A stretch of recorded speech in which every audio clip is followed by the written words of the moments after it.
Hi, నేను మీ Jitendra విజయసాయిలో opposite Vinayaka temple ఎస్వాలపేట.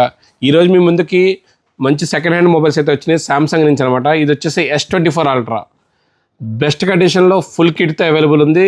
చాలా బాగుంది పీసు. చూడండి, ఎటువంటి స్క్రాచెస్ కానీ, స్క్రీన్ మీద స్క్రాచెస్ కానీ, డెంట్స్ కానీ ఏమీ లేవు. చాలా బాగుంది. ఇది వచ్చేసి 12GB RAM 256 వేరియంట్లో మన దగ్గర అవైలబుల్ ఉంది. ఇది వచ్చేసి సామ్సంగ్ నుంచి A26. ఇది కూడా 8GB RAM 128 వేరియంట్లో బ్రాండ్ న్యూ కండిషన్లో ఉన్న మొబైల్. చాలా బాగుంది. ఇది వారంటీ ఉంది. ఇది జూలై దాకా వారంటీ అయితే అవైలబుల్ ఉంది. సామ్సంగ్ నుంచి ఇంకోటి A17. ఇది కూడా 8GB RAM 128 వేరియంట్లో ఉంది. ఇది కూడా బ్రాండ్ న్యూ కండిషన్లో ఉంది. బెస్ట్ పీస్ అనమాట. ఇది కూడా 2027 జాన్ దాకా అయితే వారంటీ అవైలబుల్ ఉంది. ఇదైతే బెస్ట్ ప్రైస్లో అవైలబుల్ ఉన్నాయి. మీకు ఏమన్నా ప్రైస్ కావాలంటే కనుక డైరెక్ట్ మెసేజ్ చేయండి, లేకపోతే స్క్రీన్ మీద ఉన్న వాట్సాప్ నెంబర్కి అయితే కాల్ చేయండి. ఎవరికైతే Samsung second hand mobiles need ఉందో వాళ్ళకి రీల్స్ షేర్ చేయండి. ఇలాంటి మంచి వీడియోస్ కోసం మా ఛానల్ని ఫాలో చేయండి, లైక్ చేయండి, షేర్ చేయండి. సపోర్ట్ విజయసాయి.